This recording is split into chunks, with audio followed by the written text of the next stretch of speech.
Assalamualaikum warahmatullahi wabarakatuh. Halo anak-anak, apa kabarnya kalian hari ini? Semoga kalian semua dalam keadaan sehat ya. Kita ketemu lagi dalam mata pelajaran Bahasa Indonesia. Kita sudah masuk ke bab 2, yaitu mengembangkan pendapat dalam teks eksposisi.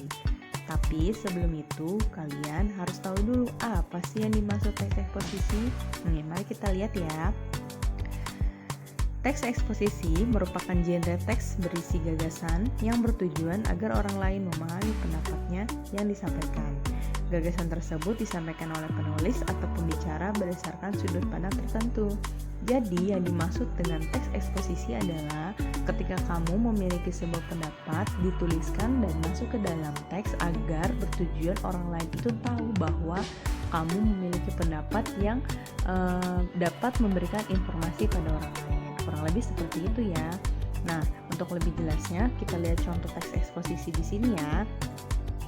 Nih, di sini adalah contoh teks eksposisi pembangunan dan bencana lingkungan. Kalian boleh baca dulu deh, nggak apa-apa, silahkan. Ibu beri waktu 1 menit untuk membaca.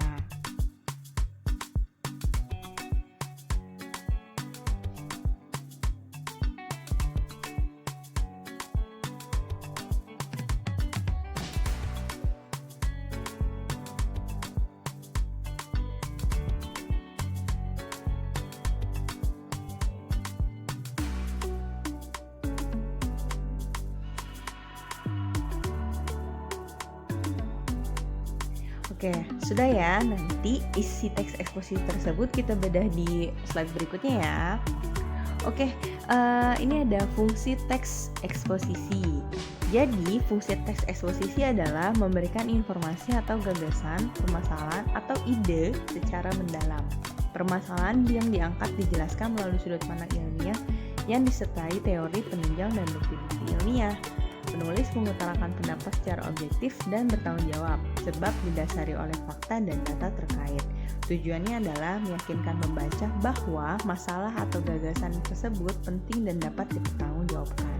Jadi, ketika kamu membuat sebuah teks eksposisi, ketika kamu memberikan informasi atau gagasan kamu nih dalam menulis teks eksposisi, ketika kamu menuliskan permasalahan, kamu wajib menyertakan teori-teori dan penunjang-penunjang bukti-bukti ilmiah, yaitu harus berisi dengan fakta-fakta. Tujuannya apa yang tadi? Yaitu meyakinkan pembaca bahwa masalah yang kamu angkat atau gagasan yang kamu punya, orang lain itu bisa percaya dan itu tuh bisa dipertanggungjawabkan. Jadi nggak hoax gitu ya. Nah, seperti itu. Oke, lanjut ya. Nah, ini ada struktur teks eksposisi. Struktur teks eksposisi yang pertama adalah tesis atau pernyataan pendapat. Yang kedua adalah argumentasi. Yang ketiga adalah penegasan ulang. Jadi, Ibu jelaskan ya, tesis atau pernyataan pendapat adalah bagian pembuka dalam teks eksposisi. Bagian tersebut berisi pendapat umum yang disampaikan penulis terhadap permasalahan yang diangkat dalam teks eksposisi. Misalnya, kamu mau membuat teks eksposisi berupa informasi, misalnya kecelakaan gitu ya. Berarti awalnya adalah kecelakaan telah terjadi di tol Jagorawi kilometer 2 yang melibatkan bus dan truk dengan kecepatan tinggi. Nah, itu merupakan pernyataan pendapat. Jadi ketika di awal tuh orang tuh bakal tahu, oh ternyata teks eksposisinya isinya bakal kecelakaan truk nih sama bus di kilometer 2 di tol Jagorawi. Nah, kayak gitu. Orang tuh ketika lihat tesis atau pendapat kamu itu tuh udah ngomong apa ya? Udah kayak oh, ternyata. Nah, kayak gitu. Itu namanya tesis atau pernyataan pendapat gitu. Pernyataan pendapat itu berarti kamu menyatakan sesuatu sebelum kamu mengungkapkan pendapat. Ya, lanjut ya. Argumentasi atau pendapat merupakan unsur penjelas untuk mendukung tesis yang disampaikan. Argumentasi dapat berupa alasan logis, data hasil temuan, fakta-fakta, bahkan pernyataan para ahli. Nah, kayak tadi misalnya, ternyata terjadi kecelakaan di kilometer 2 Jagorawi melibatkan bus dan truk. Argumentasinya adalah kita masukin nih data-data kita, misalnya alasan logisnya apa. Nah, truk dari arah berlawanan dengan kecepatan 150 km per jam tidak bisa mengendalikan kemudinya sehingga terpental ke jalur yang berlawanan, maka terjadilah kecelakaan. Pada tanggal 22 Desember 2019 misalnya gitu ya, pukul 9:30. Nah, itu kan fakta-fakta ya, data hasil temuannya kayak gitu. Nah, itu kamu cantumkan di argumentasi. Kemudian ada yang terakhir, penegasan ulang. Penegasan ulang ini bertujuan untuk menegaskan pendapat awal serta menambahkan rekomendasi atau saran terhadap permasalahan yang diangkat. Misalnya gini, tadi kan udah ya dijelaskan gitu data-datanya, awalnya pernyataan umumnya apa, argumentasinya apa. Nah, kemudian penegasan ulang. Jadi kecelakaan ini dipicu karena kelalaian dari supir yang membawa kendaraan dengan kecepatan tinggi. Maka dari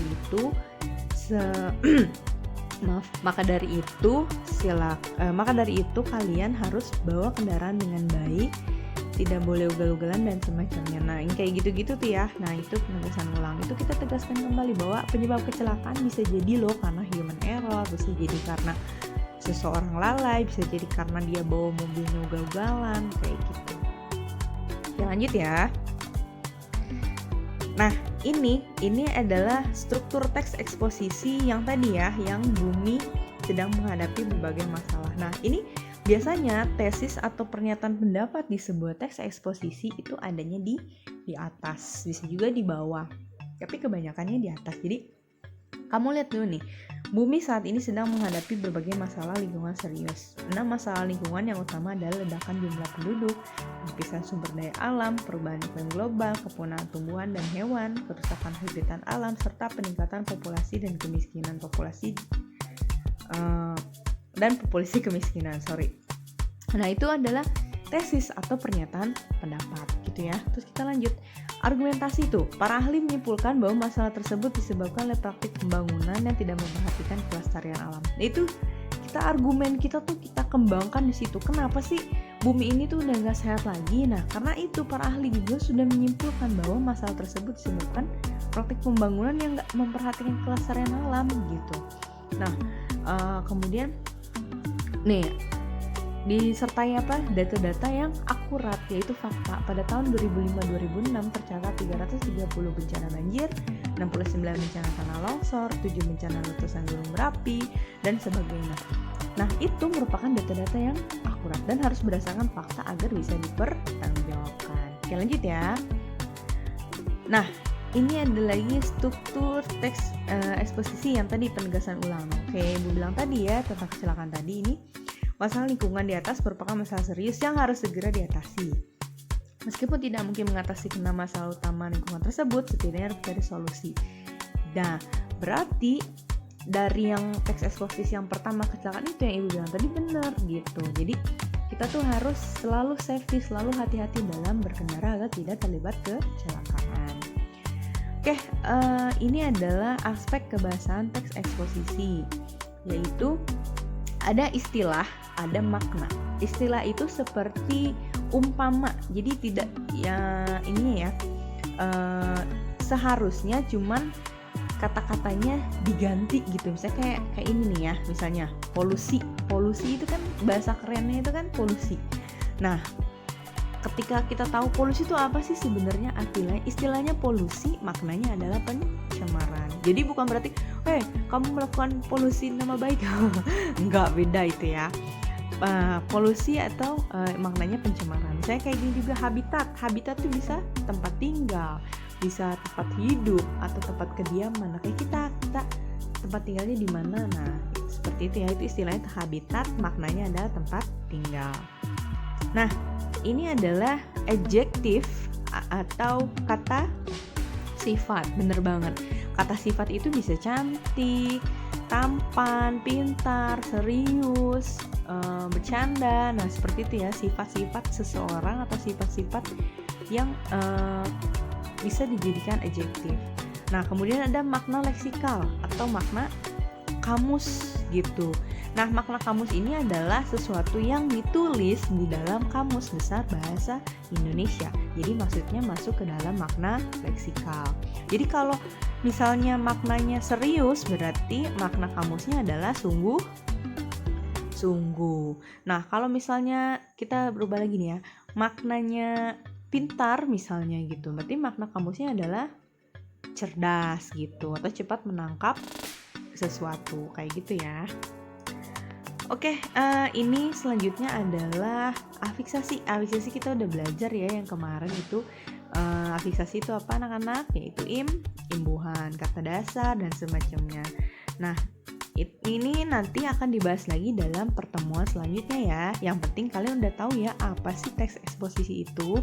Nah, kita ulas lagi ya. Teks eksposisi adalah teks yang ditulis yang berisi pendapat atau gagasan kalian yang bertujuan agar orang lain mempercayai informasi yang kalian berikan, dan informasi tersebut harus disampaikan berdasarkan fakta-fakta agar dapat dipertanggungjawabkan. Harus diingat ya. Oke, mungkin sampai sini dulu materi kita hari ini.